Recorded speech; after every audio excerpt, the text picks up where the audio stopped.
وَارْزُقْهُم مِّنَ الثَّمَرَاتِ، اور ان کو رزق دے دے پھلوں میں سے۔ میں نے بقرہ میں کہا تھا ثمرات سے مراد ہے اعلیٰ کل شیء، ہر چیز کی اعلیٰ کوالٹی وہاں ملے گی، ہر چیز۔ عجیب بات ہے، دکاندار کو آپ کہیں یہ پھل دے، وہ کہتے ہیں لا ھذا تغیر، خراب ہو رہا ہے، نہیں لو۔ خود کہتے ہیں یا اللہ، ہوٹل والے کو کہو یہ سال، کہتا نا یہ اچھا نہیں بنا ہے، چھوڑو۔ ایسی وحی کی برکتیں نازل ہے وہاں۔ یہی ہمارے پاکستان کے مکار اور دھوکہ باز اس سرزمین پر کچھ دنوں کے بعد بالکل پختہ مسلمان اعلیٰ درجے کے مہمان نواز ہو جاتے ہیں۔ وہ زمین مقناطیس ہے، وہ شرافتوں کو کھینچتی ہے۔ جو مدینہ منورہ بٹی ہے، تمام خرابیوں کو دور پھینک دیتی ہے۔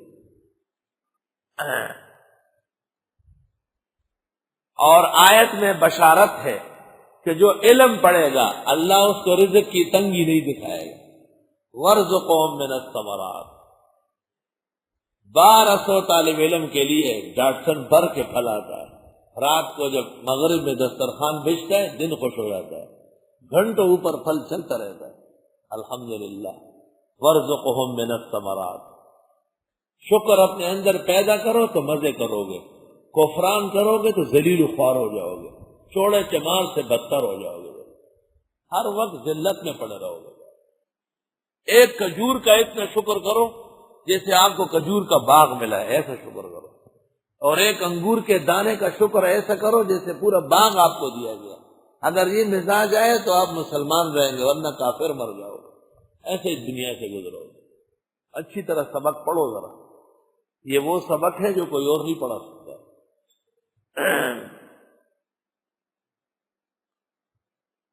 وَارْزُقْهُم مِّنَ الثَّمَرَاتِ، علماء نے عجیب بات لکھی ہے کہ پھل تو تھوڑا سا چکا جاتا ہے، یعنی رزق حلال ہو وہ تھوڑا ہو،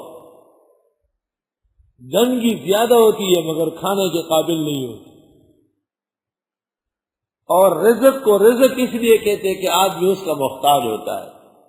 اور ابن المنظور مغربی نے لسان میں لکھا ہے کہ رزق مشتہات کو کہتے ہیں، طبیعت چاہتی ہے کہ آدمی کھائے، اس کو مرزوق کہتے ہیں۔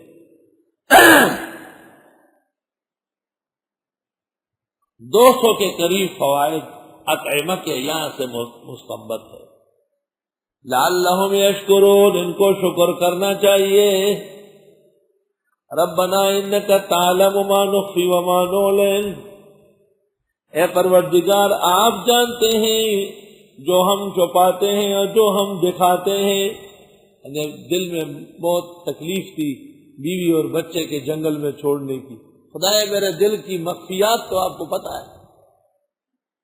وما یخفی علی اللہ من شیء، پوشیدہ نہیں اللہ سے کوئی چیز، فی الارض ولا فی السماء، نہ زمین میں نہ آسمان میں۔ الحمدللہ الذی وہب لی علی الکبر اسماعیل و اسحاق، کیسے شکر گزار ہے ابراہیم علیہ السلام۔ دیکھو خدا کا شکر ہے جس نے دیا مجھ کو بڑھاپے میں اسماعیل و اسحاق بیٹے، حضرت اسماعیل ہاجر سے اور اسحاق سارا سے۔ ان ربی لسمیع الدعاء، بے شک میرا رب خوب سنتے ہیں دعاؤں کو۔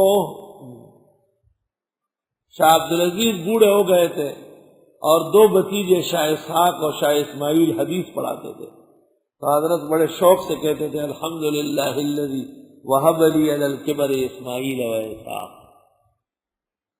رب اجعلنی مقیم الصلاۃ، اے پروردگار پابند بنائیے مجھے بھی نمازوں کا، ومن ذریتی میری اولاد کو بھی، ربنا اے پروردگار وتقبل دعا، اور قبول فرمائیے دعا۔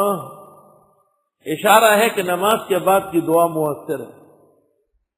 دعا بعد الصلاۃ، دعا بعد السنن، دعا بعد الرواتب، دعا بعد المکتوبہ۔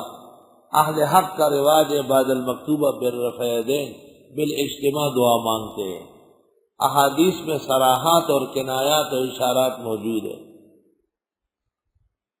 صرف ابن تیمیہ اور ابن قیم نے اپنے اپنے زمانے میں اجتماعی دعا کا انکار کیا تھا، اور پھر شاطبی غرناطی نے اعتصام میں انکار کیا۔ اہل حق کے دو سلسلے ہیں، ایک حضرت مدنی کا، اس کے بڑے مفتی اعظم ہند مولانا مفتی کفایت اللہ ہے، انہوں نے کتاب لکھی النفائس المرغوبہ فی الدعاء بعد الصلاۃ المکتوبہ، فرض نماز کے بعد اجتماعی دعا کا استحباب تسلیم کیا ہے۔ اور حکیم الامت دوسرے سلسلے کے بڑے ہیں، ان کے امداد الفتاوی جلد اول صفحہ 550 سے ایک رسالہ شروع ہوتا ہے، اس کا نام ہے استحباب الدعوات بعد المکتوبات۔ حضرت لکھتے ہیں بعض شوخ قسم کے لوگ دعا بعد الفرض کا انکار کرتے ہیں۔ میں نے مولوی محمد شفیع کو کہا کہ یہ عربی کا رسالہ ہے، اس کا اردو ترجمہ کرو۔ مفتی محمد شفیع صاحب کا ترجمہ ہے۔ اور زمانے حال میں بعض ناعاقبت اندیشوں نے اس مسئلے کو ناحق اٹھایا۔ سنتوں کے بعد اجتماعی دعا تو زیر بحث رہی ہے، لیکن بعد المکتوبہ بالاتفاق مستحب تھی۔ اللہ جزائے خیر دے ہمارے بزرگ محقق دوست مولانا محمد عبد المعبود راول پنڈی والے کو، انہوں نے کتاب لکھی ہے فرض نماز کے بعد اجتماعی دعا کا مسئلہ، اور میری تحریر بھی اس میں شامل ہے۔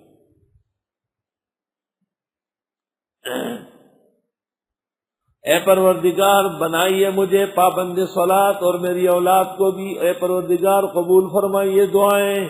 اللہ اکبر۔ ربنا اغفر لی ولوالدی، اے پروردگار معاف فرمائیے مجھے، میرے ماں باپ کو، وللمؤمنین، مسلمانوں کو، یوم یقوم الحساب، جس دن قائم ہوگا حساب کتاب۔ حضرت کو پتہ نہیں تھا کہ ان کے والد کفر پر مرے ہیں، جب پتہ چل گیا سورۃ توبہ میں گزرا ہے تبرأ منہ، پھر کبھی دعا نہیں مانگی۔ وَإِذْ قَالَ إِبْرَاهِيمُ، یاد کرنے کا ہے جب فرمائے ابراہیم علیہ السلام نے رب اجعل هَذَا الْبَلَدَ آمِنًا، اے پروردگار کر دے اس شہر کو امن والا۔ سورہ بقرہ میں فرمایا هَذَا بَلَدًا آمِنًا، کیونکہ وہ شہر بن رہا تھا، اب بن چکا ہے۔ وَجُنُبْنِي وَبَنِيَّ أَن نَعْبُدَ الْأَصْنَامَ، بچائیے مجھے اور میرے بیٹوں کو کہ عبادت کرے بتوں کی، غیر اللہ کے پوجے سے بچا۔ رب انہن اضللن کثیرا من الناس، اے پروردگار ان بتوں نے بہکا دیا بتیرے لوگوں کو۔ فمن تبعنی فإنہ منی، بس جس نے میرے اتباع کیا وہ میرا آدمی ہوگا۔ ومن عصانی، جس نے میری بات نہیں مانی، فإنک غفور رحیم، پس بے شک آپ بخشنے والے رحم والے۔ ربنا